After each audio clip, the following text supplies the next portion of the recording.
Hey, what's up guys, welcome to another video. The Galaxy S21 Ultra has been released and it offers several upgrades over the S20 Ultra, including a low price. The biggest difference between both the devices is obviously going to be the price. Samsung has dropped $200 off for the S21 Ultra, so you are getting more phone for less money for most part. The S21 Ultra delivers a more dynamic and brighter display than its predecessor, more speed via its Snapdragon 888 chips, and most notable better camera.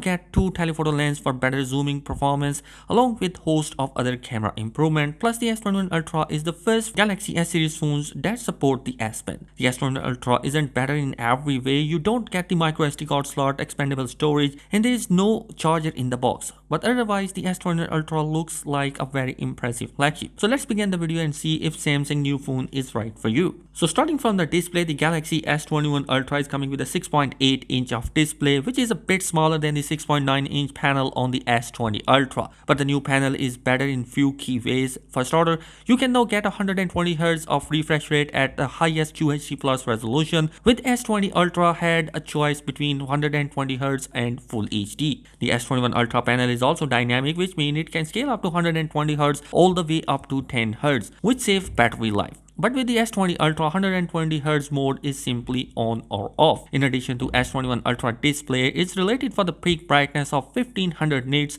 compared to 1200 nits of S20 Ultra. Other improvements include a 50% better contrast ratio and eye comfort shield feature for reducing eye fatigue. Next comes the camera bump. I am glad that Samsung added a laser autofocus sensor for the S21 Ultra because the S20 Ultra was slow to focus, especially when shooting videos. But the biggest camera upgrade on S21 Ultra involves the dual telephoto lens, which offers 3x and 10x of optical zoom, up from the single 4x of optical zoom lens in S20 Ultra. The zooming performance of the S21 Ultra gets another boost with the new zoom lock feature. Using AI, the new S21 Ultra can identify the object and keep it in the steadier, so you can experience less shake versus the S20 Ultra. The Galaxy S21 offers a few other notable upgrades. The main is 108 megapixel sensor that can now capture a 12-bit HDR photos with 64x a rich color. There is even a 12-bit RAW file option in a Pro mode for power users. Plus night mode photos are now improved thanks to faster bright night sensor and other enhancement. On the video front, you can record 8K videos up to 24 frames per second like you could before. But now the S21 Ultra is capable of 4K 60 FPS on all its lenses. Plus there is a new vlogger mode that lets you record with the front and the back cameras at the same time. Samsung also have improved a single take feature with a single take 2.0,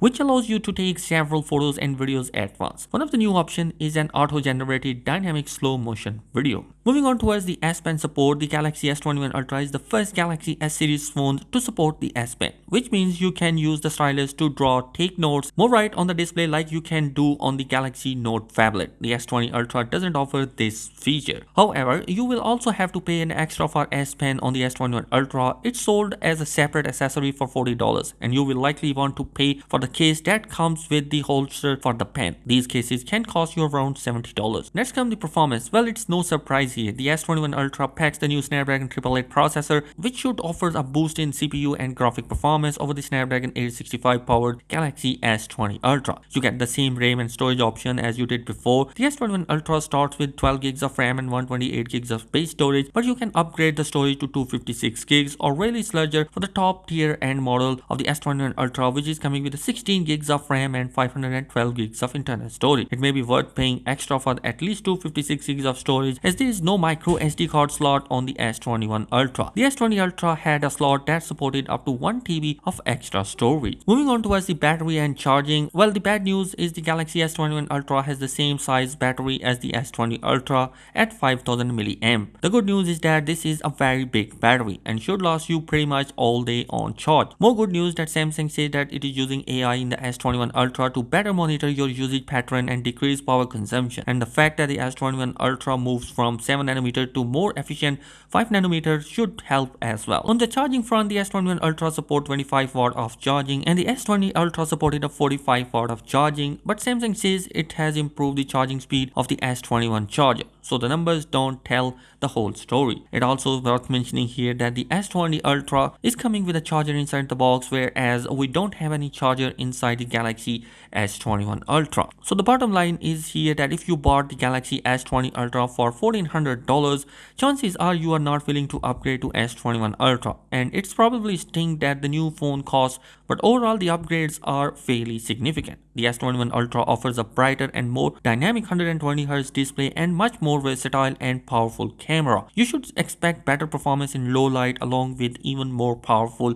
zoom. Having an S Pen support on board is a bonus, especially if you don't want to wait for the Galaxy Note 21 to debut later this year. Maybe you may not see the Galaxy Note 21 device because most of the leaks are pointing out that we might not see that device to be coming. Not having a charger in the box stinks, and the lack of micro SD card slot is arguably the worst. But overall, the S21 Ultra looks like a truly superior phone to S20 Ultra. Anyhow, these are my opinions. Let me know your thoughts in the comment section below. What do you think about both the devices? And if you are new here on the channel, do consider subscribing for daily tech video. Thanks for watching this video. Peace.